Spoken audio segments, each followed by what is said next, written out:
जद कीता पंजाबियां ने कीता है कमाल हो जो बोले सोनिहाल।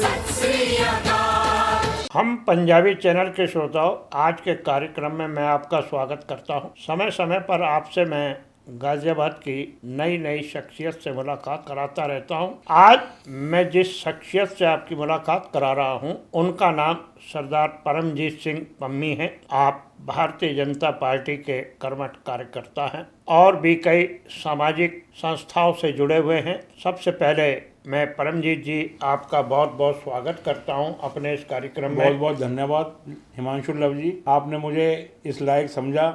मैं आपके साथ बैठ के एक साक्षात्कार में भाग ले रहा हूँ। आपका बहुत बहुत धन्यवाद इस बात के लिए। परमजीत जी, ਤੁਸੀਂ ਗਾਜ਼ੀਆਬਾਦ ਦੇ ਵਿੱਚ ਕੀ ਕੰਮਕਾਰ ਕਰ ਰਹੇ ਹੋ? ਆਪਣਾ ਮੈਂ ਕੰਟਰੈਕਟ ਬੇਸਿਸ ਤੇ ਡਰੈਸਿਸ ਬਣਾਉਂਦਾ ਹੁੰਦਾ ਸੀ। ਸਮਟਲ ਕਲਰ ਲਿਮਟਿਡ ਸੀਗੀ ਕੰਪਨੀ ਔਰ ਸ਼੍ਰੀ ਰਾਮ ਪਿਸਟਨ, ਉਹਦੀਆਂ ਮੈਂ ਡਰੈਸਿਸ ਦਾ ਕੰਮ ਕਰਦਾ ਸੀ। ਲੇਬਰ ਦੀ ਡਰੈਸ ਬਣਾ ਕੇ ਕੰਮ ਕਰਦਾ ਸੀ, ਲੇਕਿਨ ਉਹਦਾ ਮੈਂ ਕੰਮ ਹੁਣ ਅੱਜ ਤੋਂ 10 ਸਾਲ ਪਹਿਲਾਂ ਛੱਡ ਦਿੱਤਾ ਸੀ। ਹੁਣ ਮੈਂ ਅੱਜ ਕੱਲ੍ਹ ਪ੍ਰਾਪਰਟੀ ਦਾ ਕੰਮ ਕਰਦਾ ਪਿਆ। ਜਿਹੜਾ ਅੱਜ ਕੱਲ੍ਹ ਕੰਮ ਕਰ ਰਹੇ ਹੋ, ਉਸ ਕੰਮ ਨਾਲ ਸੰਤੁਸ਼ਟ ਹੈਗੇ ਹੋ? ਹਾਂ, ਮੈਂ ਤਾਂ ਸੰਤੁਸ਼ਟ ਹਾਂ। ਮੈਨੂੰ ਕੋਈ ਹੈ ਨਹੀਂ, ਬੱਚੇ ਮੈਨੂੰ ਕਰਨ ਨਹੀਂ ਦਿੰਦੇ, ਲੇਕਿਨ ਉਹ ਇਹ ਹੈ ਕਿ ਐਕਟਿਵ ਰਹਿਣ ਨਾਲ, ਘੁੰਮਣ ਫਿਰਨ ਨਾਲ ਸਰੀਰ ਠੀਕ ਰਹਿੰਦਾ। ਇਸ ਕਰਕੇ ਮੈਂ ਇਹ ਕੰਮ ਦੇ ਵਿੱਚ ਕਰਦਾ ਰਹਿੰਦਾ ਇਹ ਕੰਮ। ਤੁਸੀਂ ਗਾਜ਼ੀਆਬਾਦ ਆਉਣ ਤੋਂ ਪਹਿਲੇ ਕਿੱਥੇ ਰਹਿੰਦੇ ਸੀਗੇ?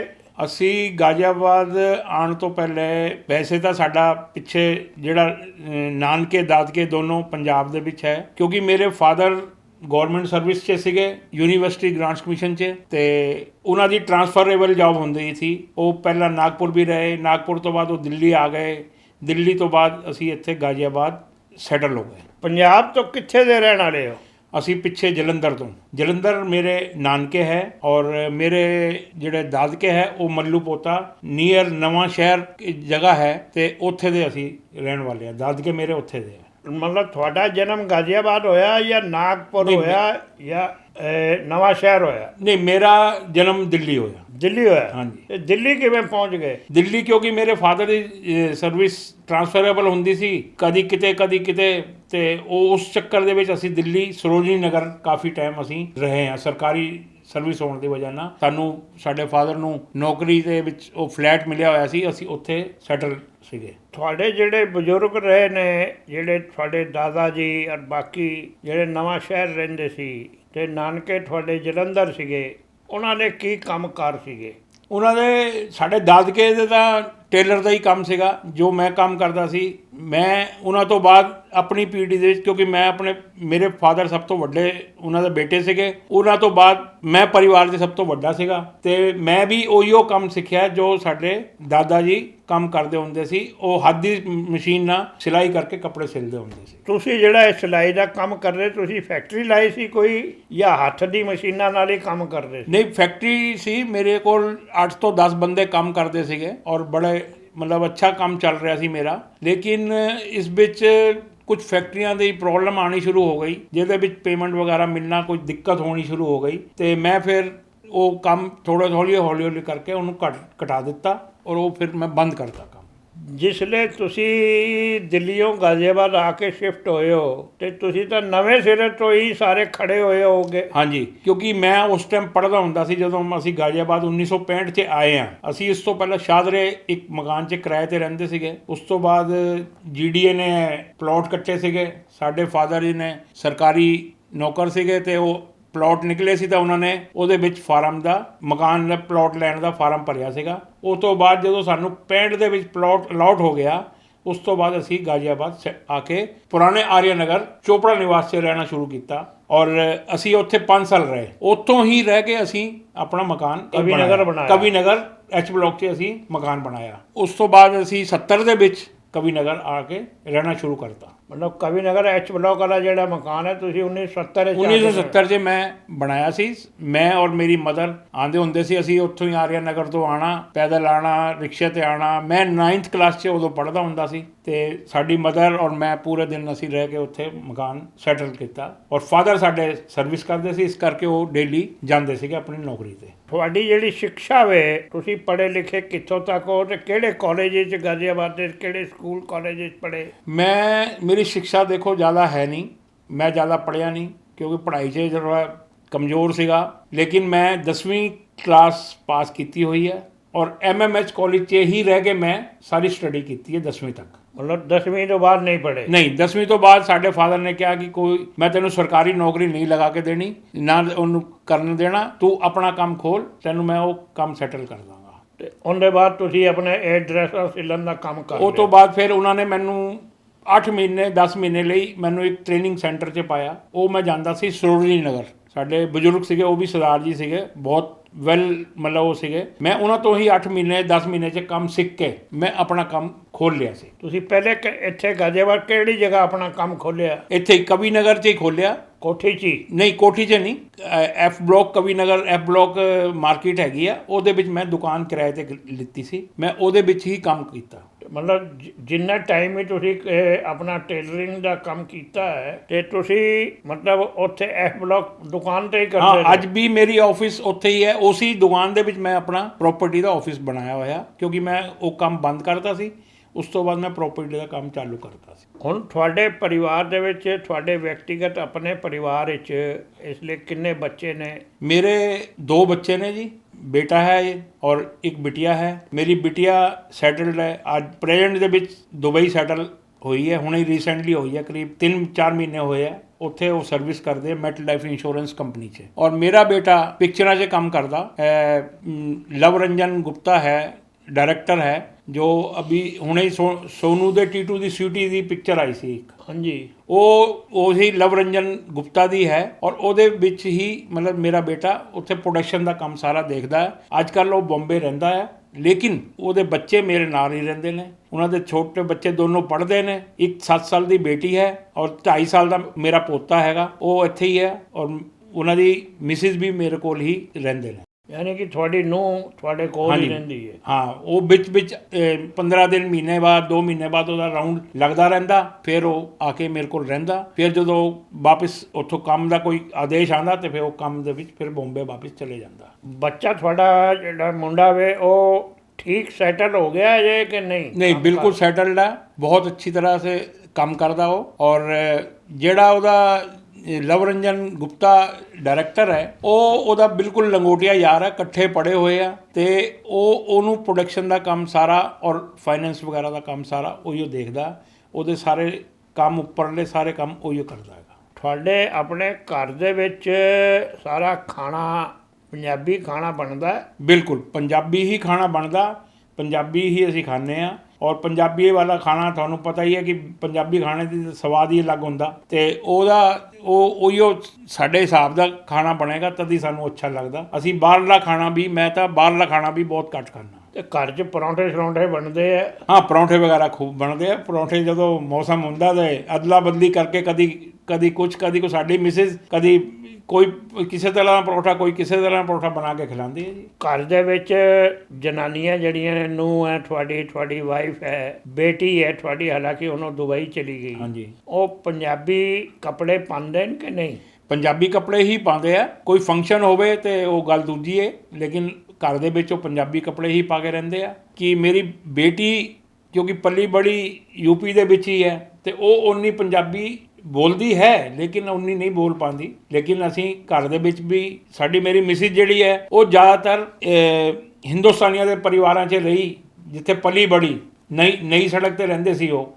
ਤੇ ਉਹ ਉੱਥੇ ਪਲੀ ਬੜੀ ਤੇ ਉਹ ਥੋੜਾ ਹਿੰਦੀ ਵੀ ਮਿਕਸ ਹਿੰਦੀ ਔਰ ਥੋੜਾ ਪੰਜਾਬੀ ਬੋਲ ਕੇ ਹੀ ਗੱਲ ਕਰਦੀ ਹੈ, ਕੰਮ ਚਲਾਉਂਦੀ। ਮਤਲਬ ਤੁਹਾਡੀ ਵਾਈਫ ਵੀ ਪੂਰੇ ਤਰੀਕੇ ਨਾਲ ਪੰਜਾਬੀ ਨਹੀਂ ਬੋਲ ਸਕਦੀ? ਹਾਂ, ਪੂਰੀ ਨਹੀਂ ਬੋਲਦੀ ਹੈ, ਲੇਕਿਨ ਉਨੀ ਫਲੋ ਨਾਲ ਨਹੀਂ ਗੱਲ ਕਰ ਪਾਉਂਦੀ। ਮਤਲਬ ਜਿਵੇਂ ਮੈਂ ਤੇ ਤੁਸੀਂ ਗੱਲ ਕਰਦੇ ਪਏ ਆ ਉਸ ਤਰ੍ਹਾਂ ਨਹੀਂ ਗੱਲ ਕਰ ਪਾਉਂਦੀ, ਉਸ ਤਰ੍ਹਾਂ ਨਹੀਂ ਕਰ ਸਕਦੀ। ਹਾਂਜੀ, ਇਸ ਗੱਲ ਨੂੰ ਤਾਂ ਦੇਖੋ, ਕੱਲ ਨੂੰ ਜਿਹੜੇ ਤੁਹਾਡੇ ਪੋਤੇ ਪੋਤੀ ਨੇ ਉਹ ਤਾਂ ਫਿਰ ਬਿਲਕੁਲ ਹੀ ਪੰਜਾਬੀ ਬੋਲ ਜਾਣਗੇ। ਅਸੀਂ ਪੋਤੇ ਪੋਤੀਆਂ ਨਾਲ ਦੋਨੋਂ ਨਾਲ ਪੰਜਾਬੀ ਨਾਲ ਹੀ ਗੱਲ ਕਰਨ ਦੀ ਕੋਸ਼ਿਸ਼ ਕਰੀਦੀ ਆ ਔਰ ਉਹਨਾਂ ਨੂੰ ਸਿਖਾਈਦਾ ਵੀ ਆ। ਕੋਈ ਮਹਿਮਾਨ ਆਉਂਦਾ ਉਹਨਾਂ ਨੂੰ ਸਤਿ ਸ੍ਰੀ ਅਕਾਲ ਕਰਕੇ ਉਹਨਾਂ ਨੂੰ ਕਹੀਦਾ ਕਿ ਹਾਂ ਜੀ ਸਤਿ ਸ੍ਰੀ ਅਕਾਲ ਕਰੋ, ਪੈਰ ਛੂਓ, ਸਭ ਕੁਝ ਕਰੀਦਾ। ਅਸੀਂ ਉਹ ਸਿਖਾਉਣ ਦੀ ਪੂਰੀ ਕੋਸ਼ਿਸ਼ ਉਹਨੂੰ ਹੈ ਕਿ ਅਸੀਂ ਪੰਜਾਬੀਅਤ ਦਾ ਲਿਹਾਜ਼ਾ ਉਹਨਾਂ ਦੇ ਭਾਸ਼ਾ ਦੇ ਵਿੱਚ ਲੈ ਕੇ ਆਈਏ। ਆਹੋ, ਨਹੀਂ ਤਾਂ ਅਸਲੀਅਤ ਮੇਰਾ ਜਿਹੜਾ ਇਹ ਪ੍ਰੋਗਰਾਮ ਹੈ, ਹਾਂਜੀ, ਇਸ ਪ੍ਰੋਗਰਾਮ ਨੂੰ ਕਰਨ ਦਾ ਮੇਰਾ ਮੇਨ ਜਿਹੜਾ ਉਦੇਸ਼ ਹੈ ਕਿ ਭਈ ਅਸੀਂ ਪੰਜਾਬੀ ਜਿਹੜੇ ਆਏ, ਜ਼ਿਆਦਾਤਰ ਪੰਜਾਬੀ ਪਾਕਿਸਤਾਨੋਂ ਆਏ। ਬਿਲਕੁਲ। ਇਹ ਜਿਹੜਾ ਬਟਵਾਰਾ ਹੋਇਆ ਸੀ ਦੇਸ਼ ਦਾ, ਹਾਂਜੀ। ਉਹ ਦੇਸ਼ ਦਾ ਬਟਵਾਰਾ ਨਹੀਂ ਸੀ ਹੋਇਆ, ਉਹ ਬਟਵਾਰਾ ਹੋਇਆ ਸੀ ਪੰਜਾਬ ਦਾ। ਪੰਜਾਬ ਦਾ ਕਿਉਂਕਿ 67% ਪੰਜਾਬ ਚਲਾ ਗਿਆ ਪਾਕਿਸਤਾਨ ਵਿੱਚ ਬਿਲਕੁਲ ਤੇ 33% ਪੰਜਾਬ ਰਹਿ ਗਿਆ ਹਿੰਦੁਸਤਾਨ। ਹਿੰਦੁਸਤਾਨ 'ਚ ਇੱਕ ਸਮੇਂ ਦੇ ਵਿੱਚ ਪੰਜਾਬ ਹੁੰਦਾ ਸੀ ਦਿੱਲੀ ਬਾਰਡਰ ਤੋਂ ਲੈ ਕੇ ਪਿਸ਼ਾਵਰ ਤੱਕ। ਬਟਵਾਰਾ ਤੇ ਪੰਜਾਬ ਦਾ ਹੋਇਆ, ਮਰੇ ਕਟੇ ਵੀ ਪੰਜਾਬੀ ਤੇ ਉਜੜੇ ਵੀ ਪੰਜਾਬੀ। ਪੰਜਾਬੀ। ਤੇ ਜੇ ਅਸੀਂ ਆਪਣੀ ਪੰਜਾਬੀ ਭਾਸ਼ਾ ਹੀ ਭੁੱਲ ਗਏ, ਪੰਜਾਬੀ ਸਾਡੀ ਮਾਤਰ ਭਾਸ਼ਾ ਹੈ, ਤਾਂ ਮੇਰਾ ਇਹ ਉਦੇਸ਼ ਹੈ ਜਿਹੜਾ ਪੰਜਾਬ ਦਾ ਰਹਿਣ ਵਾਲਾ, ਜਿਹੜਾ ਪੰਜਾਬ ਤੋਂ ਆਇਆ ਹੈ, ਉਹ ਪੰਜਾਬੀ ਹੈ। ਬਿਲਕੁਲ ਠੀਕ।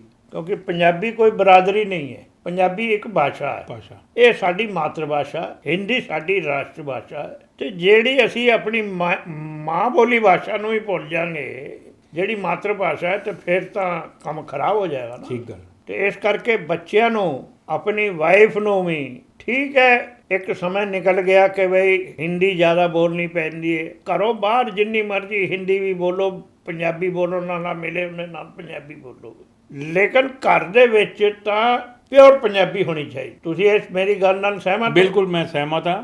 ਬਲਕਿ ਮੇਰੀ ਵਾਈਫ ਦੀ ਖਾਸੀਅਤ ਆ ਕਿ ਉਹਨਾਂ ਦੀਆਂ ਨਨਾਣਾ ਆਉਂਦੀਆਂ ਤੇ ਉਹਨਾਂ ਨਾਲ ਪੰਜਾਬੀ ਨਾਲ ਹੀ ਗੱਲ ਹੁੰਦੀ ਹੈ। ਘਰ ਦੇ ਵਿੱਚ ਅਗਰ ਅਸੀਂ ਹਿੰਦੀ ਬੋਲ ਰਹੇ ਹਾਂ ਤਾਂ ਬੋਲ ਰਹੇ ਹਾਂ, ਲੇਕਿਨ ਉਹ ਮੇਰੀ ਵੱਡੀ ਸਿਸਟਰ ਹੈ, ਮੇਰੀ ਦੋਨੋਂ ਵੱਡੀ ਸਿਸਟਰ ਨੇ ਮੇਰੇ ਤੋਂ, ਮੈਂ ਸਭ ਤੋਂ ਛੋਟਾ ਹੈਗਾ, ਤੇ ਉਹਨਾਂ ਨਾਲ ਆਉਂਦੇ ਤਾਂ ਉਹਨਾਂ ਨਾਲ ਪੰਜਾਬੀ 'ਚ ਹੀ ਗੱਲ ਕਰਦੀ ਸਾਡੀ ਵਾਈ। ਉਹ ਪੰਜਾਬੀ ਠੀਕ ਬੋਲਦੀ ਹੈ? ਹਾਂ, ਉਹ ਪੰਜਾਬੀ ਠੀਕ ਬੋਲਦੀ। ਉਹਨਾਂ ਨੂੰ ਪੂਰੀ ਪੰਜਾਬੀ ਆਉਂਦੀ। ਮੇਰੀ ਵੱਡੀ ਸਿਸਟਰ ਤਾਂ ਪੰਜਾਬੀ ਲਿਖਦੀ ਵੀ ਆ, ਛੋਟੀ ਸਿਸਟਰ ਵੀ ਲਿਖਦੀ ਹੈ ਔਰ ਪੜ੍ਹਦੇ ਵੀ ਅੱਛੀ ਤਰ੍ਹਾਂ, ਔਰ ਬਿਲਕੁਲ ਪੰਜਾਬੀ ਪਾਠ ਕਰਦੇ ਹੋ। ਪੂਰਾ ਪੰਜਾਬੀ ਦਾ ਪਾਠ ਦਾ ਉਹਨਾਂ ਦਾ ਰੂਟੀਨ ਹੈਗਾ ਕਿ ਉਹਨਾਂ ਨੇ ਪਾਠ ਕਰਨਾ ਹੀ ਕਰਨਾ। ਮਤਲਬ ਗੁਰੂ ਗ੍ਰੰਥ ਸਾਹਿਬ ਦਾ? ਹਾਂਜੀ, ਗੁਰੂ ਗ੍ਰੰਥ ਸਾਹਿਬ ਦਾ। ਗ੍ਰੰਥ ਸਾਹਿਬ ਦਾ ਪਾਠ। ਇਹ ਵੀ ਜਿਹੜੀ ਗੱਲ ਹੈ ਕਿ ਗ੍ਰੰਥ ਸਾਹਿਬ ਦਾ ਪਾਠ ਉਹੀ ਕਰ ਸਕਦਾ ਹੈ ਜਿਹੜਾ ਗੁਰਮੁਖੀ ਪੜ੍ਹਨਾ ਜਾਣਦਾ। ਗੁਰਮੁਖੀ ਪੜ੍ਹਨਾ ਜਾਣਦਾ ਉਹੀਓ ਕਰ ਪਾਏਗਾ, ਉਹੀਓ ਕਰ ਸਕੇਗਾ। ਬਿਲਕੁਲ। ਹਾਲਾਂਕਿ ਅੱਜ ਕੱਲ੍ਹ ਸਾਰੇ ਹੀ ਗ੍ਰੰਥ, ਚਾਹੇ ਰਾਮਾਇਣ ਹੋਵੇ ਤੇ ਚਾਹੇ ਗੁਰੂ ਗ੍ਰੰਥ ਸਾਹਿਬ ਹੋਣ, ਸਾਰੇ ਅਲੱਗ-ਅਲੱਗ ਕਈ ਭਾਸ਼ਾ ਦੇ ਵਿੱਚ ਛਪ ਰਹੇ ਨੇ, ਲੇਕਿਨ ਜਿਹੜਾ ਅਸਲੀ ਗ੍ਰੰਥ ਸਾਹਿਬ ਹੈ ਉਹ ਗੁਰਮੁਖੀ 'ਚ ਹੈ। ਠੀਕ ਗੱਲ। ਉਹਨੂੰ ਤੇ ਤਾਂ ਹੀ ਤੁਸੀਂ ਪੜ੍ਹ ਸਕਦੇ ਹੋ ਜੇ ਤੁਹਾਨੂੰ ਗੁਰਮੁਖੀ ਪੜ੍ਹਨੀ ਬਿਲਕੁਲ ਆਉਂਦੀ ਹੈ। ਤੁਸੀਂ ਇੱਕ ਇਤਿਹਾਸ ਮੈਨੂੰ ਦੱਸ ਸਕਦੇ ਹੋ, ਇਹ ਸਿੱਖ ਕੌਮ ਜਿਹੜੀ ਹੈ, ਕਿਉਂਕਿ ਸਿੱਖ ਕੋਈ ਕੌਮ ਨਹੀਂ ਹੈ, ਸਿੱਖ ਇੱਕ ਪੰਥ ਹੈ, ਇਹ ਕਦੋਂ ਬਣੀ ਔਰ ਕਿਉਂ ਬਣਾਈ ਗਈ? ਇਹ ਸਾਡੇ ਦਸਮ ਗੁਰੂ ਸ੍ਰੀ ਗੁਰੂ ਗੋਬਿੰਦ ਸਿੰਘ ਜੀ ਨੇ ਸਿੱਖ ਕੌਮ ਦਾ ਸਿਰਜਣ ਕੀਤਾ ਸੀਗਾ। ਉਹਨਾਂ ਨੇ ਸਭ ਤੋਂ ਪਹਿਲਾਂ ਇੱਕ ਸਭਾ ਬੁਲਾਈ, ਉਹ 'ਚ 5 ਪਿਆਰਿਆਂ ਦਾ ਉਹਨਾਂ ਨੂੰ ਕਿਹਾ ਕਿ ਤੁਹਾਡਾ ਸਾਨੂੰ ਕੁਰਬਾਨੀ ਚਾਹੀਦੀ ਹੈ, ਤੇ ਉਹਨਾਂ ਨੇ ਅਲੱਗ-ਅਲੱਗ, ਇੱਕ ਮੇਰਠ ਤੋਂ ਵੀ ਲਿਆ, ਇੱਕ ਹੋਰ ਦੂਰ ਮਤਲਬ ਅਲੱਗ-ਅਲੱਗ ਦੇਸ਼ਾਂ, ਮਤਲਬ ਸ਼ਹਿਰਾਂ 'ਚੋਂ ਲੈ ਕੇ ਉਹਨਾਂ ਨੇ ਆਪਣੇ ਉਹਨਾਂ ਨੇ ਕਿਹਾ ਜੀ ਮੈਨੂੰ ਸਭ ਦੇ ਸ਼ੀਸ਼ ਚਾਹੀਦੇ। ਇੱਕ ਇੱਕ ਕਰਕੇ ਸ਼ੀਸ਼ ਲਿਆ, ਜਦ ਪਹਿਲਾ ਹੋਇਆ ਫਿਰ ਦੂਸਰਾ ਹੋਇਆ, ਸਭ ਦਾ ਸ਼ੀਸ਼ ਲੈ ਕੇ ਉਹਨਾਂ ਨੂੰ ਸਿੱਖ ਕੌਮ ਦੇ ਵਿੱਚ ਕਨਵਰਟ ਕੀਤਾ। ਫਿਰ ਉਸ ਤੋਂ ਬਾਅਦ ਉਹਨਾਂ ਨੇ ਇਸ ਸਿੱਖ ਕੌਮ ਨੂੰ ਤਿਆਰ ਕੀਤਾ ਇੱਕ ਫੌਜ ਤਰੀਕੇ ਨਾਲ ਕਿ ਅਸੀਂ ਮਤਲਬ ਬੁਰਾਈ ਨਾਲ ਲੜ ਸਕੀਏ, ਤਦ ਇਹ ਮਤਲਬ ਆਇਆ। This program is powered by Safab, crafting your dreams. Mixon, dream it, live it. Karyan, commercial residential warehouse. Anand Gold, Ronak, harmony in health, harmony in life. ਅਸਲੀਅਤ ਇਹ ਹੈ ਕਿ ਵੀ ਜੋ ਮੈਂ ਸੁਣਿਆ ਹੈ ਕਿ ਗੁਰੂ ਸਾਹਿਬ ਨੇ ਹਾਂਜੀ ਹਿੰਦੂ ਧਰਮ ਦੀ ਰੱਖਿਆ ਵਾਸਤੇ ਬਿਲਕੁਲ ਠੀਕ ਗੱਲ, ਸਿੱਖ ਧਰਮ ਦੀ ਸਥਾਪਨਾ ਕੀਤੀ, ਔਰ ਘਰ ਦੇ ਵੱਡੇ ਲੜਕੇ ਨੂੰ ਸਰਦਾਰ ਬਣਾਉਂਦੇ ਸੀ। ਔਰ ਸਰਦਾਰ ਦਾ ਮਤਲਬ ਸੀ ਉਹ ਕੇਸ਼ ਵੀ ਰੱਖੇਗਾ, ਦਾੜੀ ਵੀ ਰੱਖੇਗਾ, ਕੱਛ ਕਿਰਪਾਨ ਵੀ ਰੱਖੇਗਾ, ਕੰਘਾ ਵੀ ਰੱਖੇਗਾ। ਤੇ ਇਹ ਜਿਹੜੀਆਂ ਗੱਲਾਂ ਨੇ ਇਹ ਸਿਰਫ ਬਿਲਕੁਲ ਠੀਕ ਗੱਲ ਹੈ, ਸਿੱਖ ਵਾਸਤੇ ਰੱਖੀ। ਹਾਂਜੀ, ਇਸੇ ਕਿਉਂਕਿ ਪਹਿਲੇ ਪੁਰਾਣੇ ਟਾਈਮ 'ਚ ਜੋ ਪਰਿਵਾਰ ਦਾ ਪਹਿਲਾ ਬੱਚਾ ਹੁੰਦਾ ਸੀ ਉਹਨੂੰ ਸਿੱਖ ਹੀ ਬਣਾਇਆ ਜਾਂਦਾ ਸੀਗਾ, ਔਰ ਉਹਨੂੰ ਪਗੜੀ ਬੰਨ੍ਹਣੀ ਹੁੰਦੀ ਸੀ, ਸਿੱਖੀ ਦੇ ਪੂਰੇ ਨਿਯਮ ਦੇ ਹਿਸਾਬ ਨਾਲ ਉਹਨੂੰ ਰੱਖਿਆ ਜਾਂਦਾ ਸੀਗਾ। ਚਾਹੇ ਬਾਕੀ ਦੇ ਬੱਚੇ ਸਿੱਖ ਬਣਨ ਜਾਂ ਨਾ ਬਣਨ, ਲੇਕਿਨ ਪਰਿਵਾਰ ਦਾ ਸ਼ੁਰੂ ਦਾ ਪਹਿਲਾ ਬੱਚਾ ਉਹ ਸਿੱਖ ਕੌਮ ਦੇ ਨਾਤੇ ਆਪਣਾ ਉਹ ਅਪਣਾਏਗਾ। ਇਸ ਕਰਕੇ ਸਿੱਖ ਪੰਥ ਦੀ ਸਥਾਪਨਾ ਹੋਈ। ਅੱਜ ਜਿਹੜੇ ਨੇ, ਜਿਵੇਂ ਹੁਣ ਤੁਹਾਡਾ ਲੜਕਾ ਵੇ, ਉਹ ਹੁਣ ਵੀ ਕੇਸਧਾਰੀ ਹੈ ਜਾਂ ਬੰਬੇ ਜਾਣ ਦੀ ਵਜ੍ਹਾ ਤੋਂ ਉਹਨੇ ਕੇਸ? ਨਹੀਂ, ਉਹ ਹੁਣ ਵੀ ਕੇਸਧਾਰੀ ਹੈ। ਹਾਂਜੀ, ਕਿਤੇ ਫੰਕਸ਼ਨ ਤੇ ਜਾਂਦਾ ਤੇ ਬਕਾਇਦਾ ਆਪਣੀ ਪਗੜੀ ਬੰਨ੍ਹ ਕੇ ਜਾਂਦੇ ਆ, ਸਾਰਾ ਬਿਲਕੁਲ ਠੀਕ ਹੈ। ਲੇਕਿਨ ਇਹ ਹੈ ਕਿ ਜਦੋਂ ਕੰਮ ਤੇ ਹੁੰਦਾ ਤੇ ਉਹ ਪਗੜੀ ਨਹੀਂ ਬੰਨ੍ਹਦਾ, ਕਿਉਂਕਿ ਕੰਮ ਵਿੱਚ ਦੌੜ ਭੱਜ ਹੁੰਦੀ ਜ਼ਿਆਦਾ, ਤੇ ਉਹ ਕੈਪ ਵਗੈਰਾ ਪਾ ਲੈਂਦਾ ਜੋ ਅੱਜ ਕੱਲ੍ਹ ਬੱਚਿਆਂ ਦਾ ਰਿਵਾਜ ਹੈਗਾ। ਲੇਕਿਨ ਵੈਸੇ ਫੰਕਸ਼ਨਾਂ ਦੇ ਵਿੱਚ ਹਮੇਸ਼ਾ ਪਗੜੀ ਬੰਨ੍ਹ ਕੇ ਹੀ ਹੋ ਜਾਂਦਾ।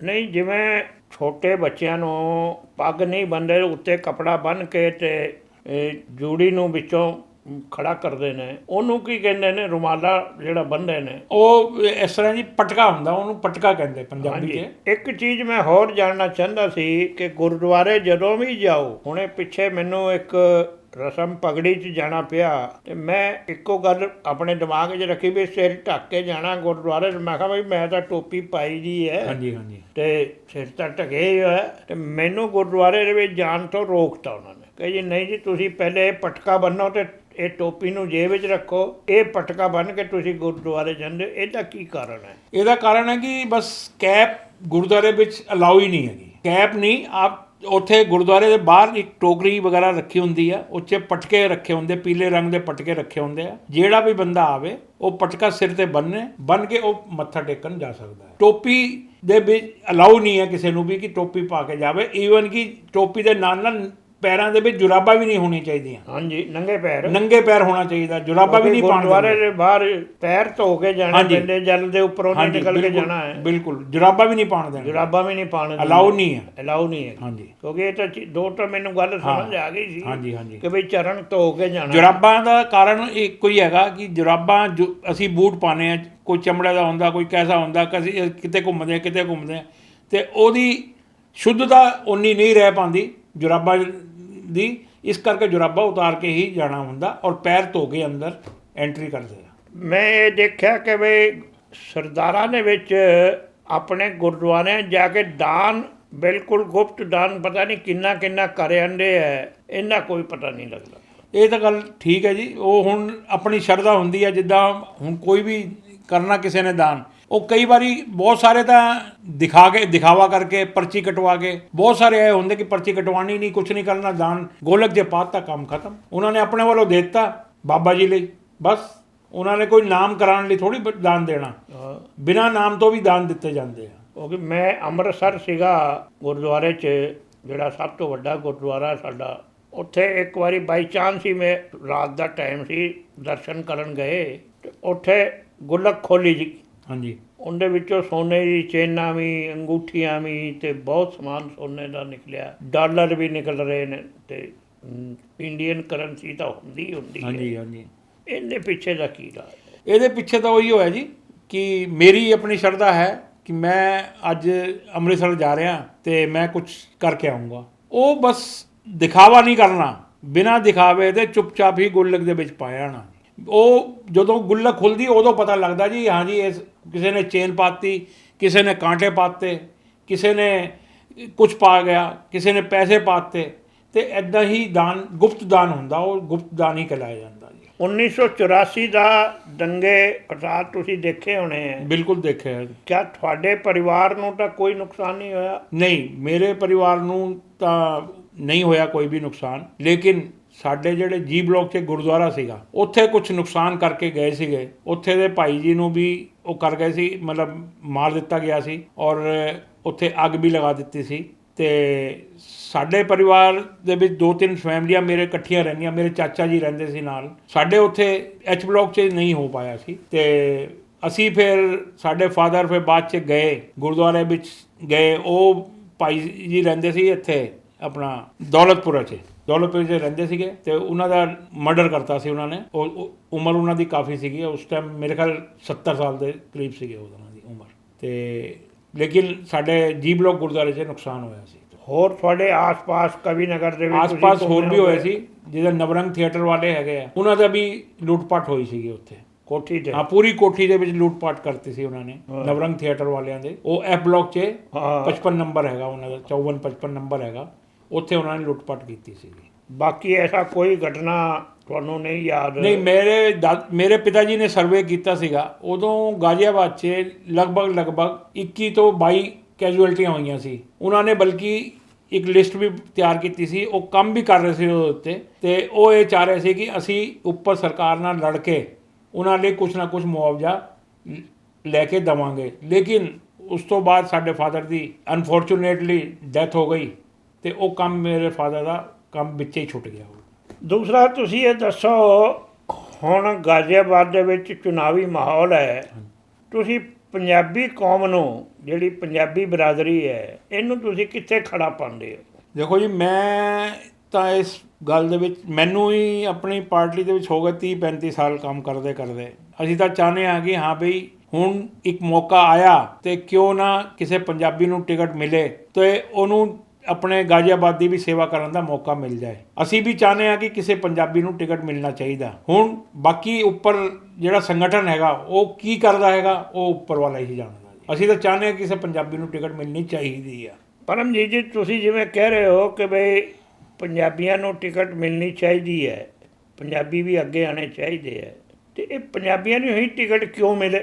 ਇਸ ਤਰ੍ਹਾਂ ਜੀ, ਅੱਜ ਤੱਕ, ਹੁਣ ਤੱਕ ਜਿੰਨੀ ਦੇਰ ਮੈਨੂੰ ਹੋ ਗਈ ਰਾਜਨੀਤੀ 'ਚ ਕੰਮ ਕਰਦੇ ਬੀਜੇਪੀ ਦੇ ਨਾਲ, ਪੰਜਾਬੀਆਂ ਨੂੰ ਕਿਸੇ ਨੂੰ ਵੀ ਅੱਜ ਤੱਕ ਕਿਸੇ ਨੂੰ ਵੀ ਟਿਕਟ ਮਿਲਣ ਦਾ ਮੌਕਾ ਮਿਲਿਆ ਹੀ ਨਹੀਂ। ਔਰ ਉਹਦੇ ਨਾਲ ਨਾਲ ਕਿਸੇ ਅੱਛੇ ਪਦ 'ਤੇ ਵੀ ਕਿਸੇ ਨੂੰ ਆਉਣ ਦੀ ਨੌਬਤ ਨਹੀਂ ਆਈ ਹੈ। ਪਾਰਟੀ ਨੂੰ ਇਹ ਵੀ ਦੇਖਣਾ ਚਾਹੀਦਾ ਕਿ ਪਾਰਟੀ ਪੰਜਾਬੀ ਸ਼ੁਰੂ ਤੋਂ ਅੱਖਾਂ ਬੰਦ ਕਰਕੇ ਕੰਮ ਕਰਦੇ ਆ, ਦਰੀਆਂ ਵਿਛਾਉਂਦੇ ਆ, ਕੁਰਸੀਆਂ ਵਿਛਾਉਂਦੇ ਸੀ। ਪਹਿਲੇ ਟਾਈਮ 'ਚ ਤਾਂ ਇਹ ਹੁੰਦਾ ਸੀਗਾ ਤੇ ਆਦਮੀ ਕੰਮ ਕਰਦਾ ਸੀਗਾ ਤੇ ਉਹਦਾ ਉਹਨਾਂ ਨੂੰ ਕੁਛ ਨਾ ਕੁਛ ਤਾਂ ਫਲਸਫਾ ਮਿਲਣਾ ਚਾਹੀਦਾ ਨਾ, ਕਿ ਹਾਂ ਵੀ ਪੰਜਾਬੀ ਵੀ ਤਾਂ ਕਿਤੇ ਹੈ ਨਾ। ਪੰਜਾਬੀਆਂ ਨੂੰ ਟਿਕਟ ਮਿਲਣੀ ਬਹੁਤ ਜ਼ਰੂਰੀ ਹੈ, ਕਿਉਂਕਿ ਪਾਰਟੀ ਨੇ ਅੱਜ ਤੱਕ ਕਿਸੇ ਨੂੰ ਦਿੱਤੀ ਨਹੀਂ ਟਿਕਟ। ਤੇ ਇਸ ਕਰਕੇ ਪੰਜਾਬੀ ਜਿਹੜੇ ਨੇ, ਮੈਂ ਤਾਂ ਇਹ ਸਮਝਦਾ ਕਿ ਸ਼ਾਇਦ ਪੰਜਾਬੀ ਇਕੱਠਾ ਨਹੀਂ ਹੁੰਦਾ ਤੇ ਇਸ ਕਰਕੇ ਪੰਜਾਬੀਆਂ ਨੂੰ ਇਹ ਵੀ ਸਾਡੀ ਆਪਣੀ ਪੰਜਾਬੀਅਤ 'ਚ ਇੱਕ ਕਮੀ ਹੈਗੀ ਆ ਕਿ ਕਿਉਂਕਿ ਅਸੀਂ ਸਾਰੇ ਇੱਕ ਜਗ੍ਹਾ ਇਕੱਠੇ ਹੋ ਕੇ ਆਪਣਾ ਪੂਰਾ